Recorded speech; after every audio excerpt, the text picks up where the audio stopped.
आज का हमारा टॉपिक है BSc part second paper first plant morphology and anatomy में से कॉम्प्लेक्स टिश्यू में से फर्स्ट जाइलम जो है वो हम पढ़ चुके हैं।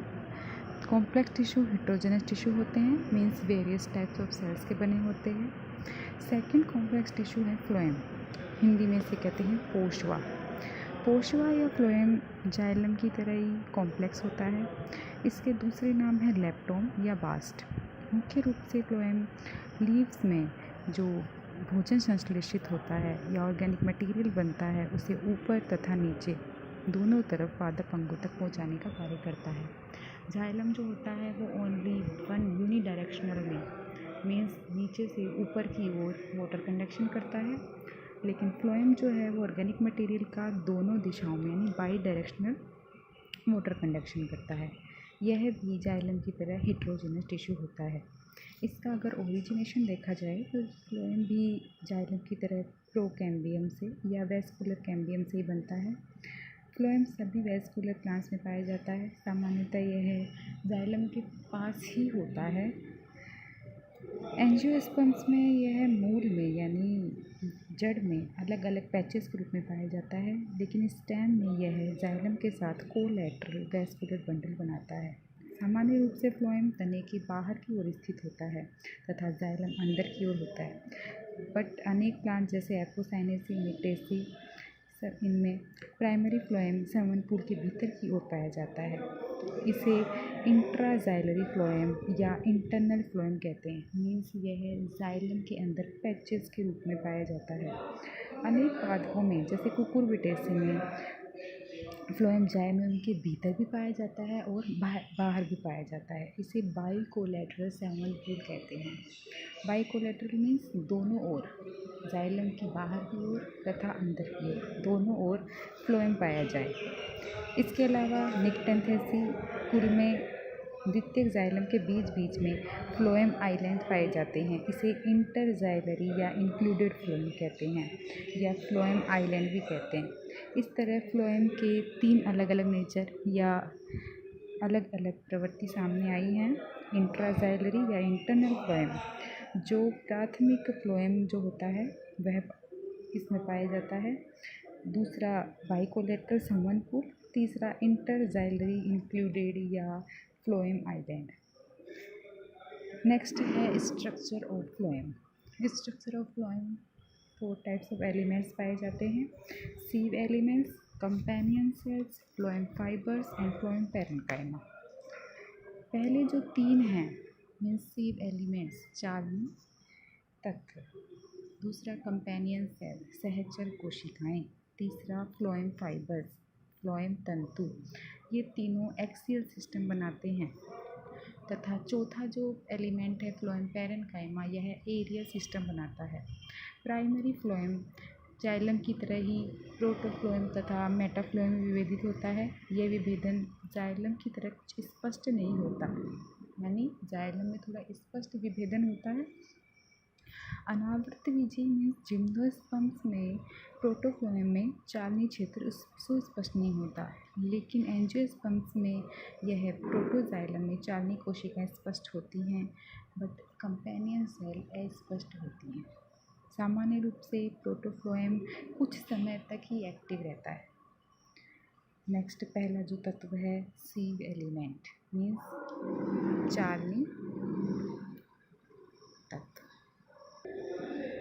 सीव एलिमेंट्स में 2 तत्व पाए जाते हैं, sieve cells and sieve tubes, means चालनी नलिका तथा चालनी कोशिका। चालनी कोशिका जो होती है वो एक सिंगल सेल होती है। इसमें चालनी पट्टी का यानी प्लेट नहीं पाई जाती तथा सीव एरिया सभी भित्तियों पर समान रूप से विकसित हो सकता है। सेकंड जो सीव ट्यूब होती है वह चालनी कोशिकाओं के एक के ऊपर एक व्यवस्थित होने से बनती हैं।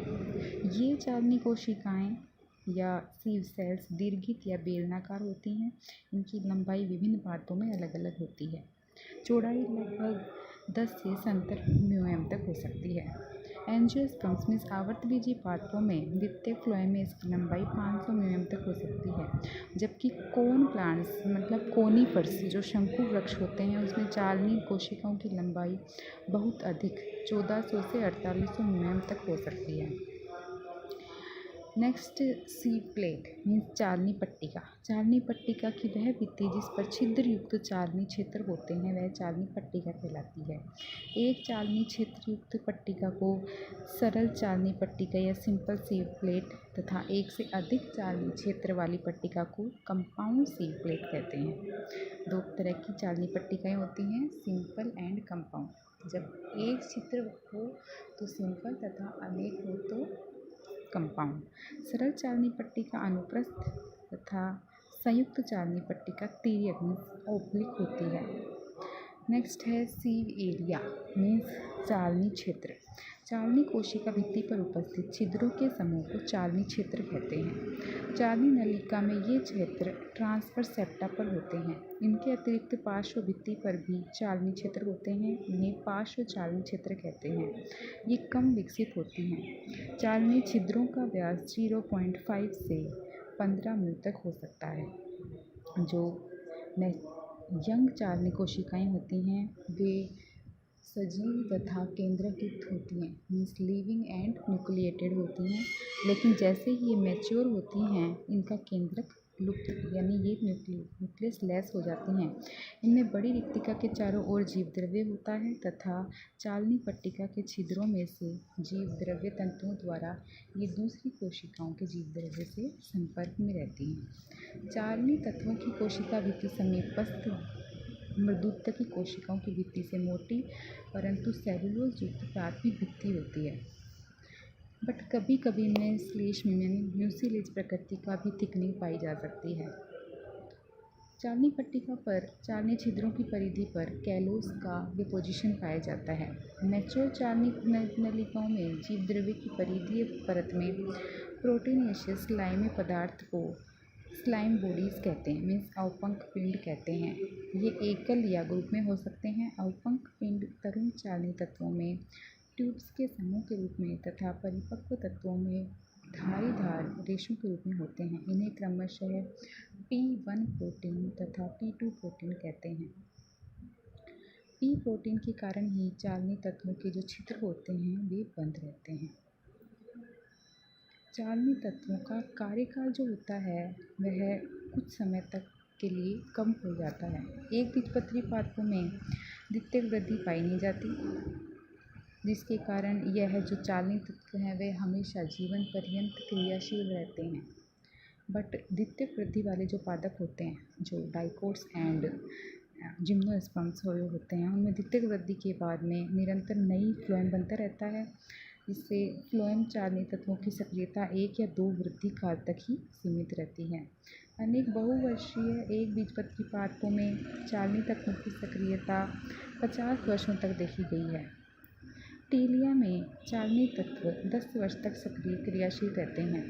चालनी तत्वों के निष्क्रिय होने से पूर्व चालनी पट्टिका के दोनों ओर कैलोस का डिपोजिशन हो जाता है, जिसके कारण चालनी कोशिकाओं का आपस में संपर्क टूट जाता है तथा पदार्थों का भी कंडक्शन रुक जाता है। पदार्थ एक जगह से दूसरी जगह नहीं जा पाते। कुछ पादपों में मृदुत्व की कोशिकाओं के प्रोलिफरेशन भी चालनी कोशिक नलिकाओं में प्रवेश कर उन्हें अवरुद्ध कर देते हैं। इसे टाइलोसोइड्स कहते हैं। इनका मुख्य जो फंक्शन होता है वह कंडक्शन ऑफ फूड होता है, ऑर्गेनिक मटेरियल का कंडक्शन करना होता है। नेक्स्ट जो एलिमेंट्स है वह है कंपेनियन सेल्स या सहचर कोशिकाएं। सहचर कोशिकाएं ये भी पैरेन्काइमेटल सेल्स होती हैं। ये सीव ट्यूब या सीव प्लेट के साइड में पाई जाती हैं, पार्श्व भित्ति पर संलग्न रहती हैं। इन्हें चालनी नलिका से अलग नहीं किया जा सकता तथा दोनों ही सेल्स मीन्स कंपेनियन सेल्स तथा सीव सेल्स दोनों ही एक ही जनक कोशिका से बनती हैं, अतः इन्हें सिस्टर सेल्स भी कहते हैं।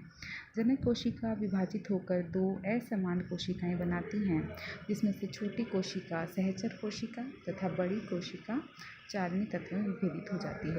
कुछ पादपों में छोटी कोशिका फिर से अनुप्रस्थ विभाजन पट द्वारा विभाजित होती है तथा एक चालनी नलिका के साथ दो अथवा अधिक सहचर कोशिकाएं भी मिल सकती हैं। अनेक काष्ठीय पादपों की द्वितीयक फ्लोएम में भी एक चालनी नलिका के साथ अनेक सहचर कोशिकाएं जुड़ी हुई रहती हैं।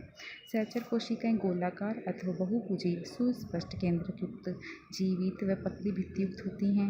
ये जीव द्रव्य तंतुओं द्वारा संलग्न चालनी नलिका के जीव द्रव्य के संपर्क में रहती हैं। मीन्स प्रोटोप्लाज्मिक फाइबर्स के द्वारा यह चालनी नलिका से जुड़ी हुई रहती हैं।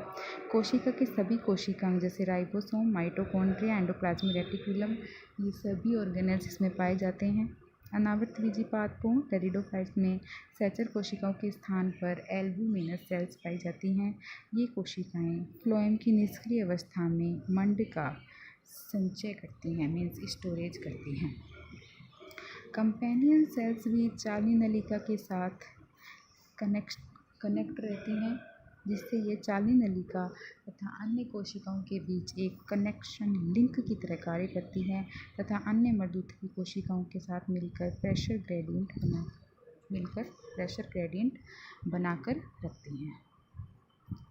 ये इनके कार्य होते हैं।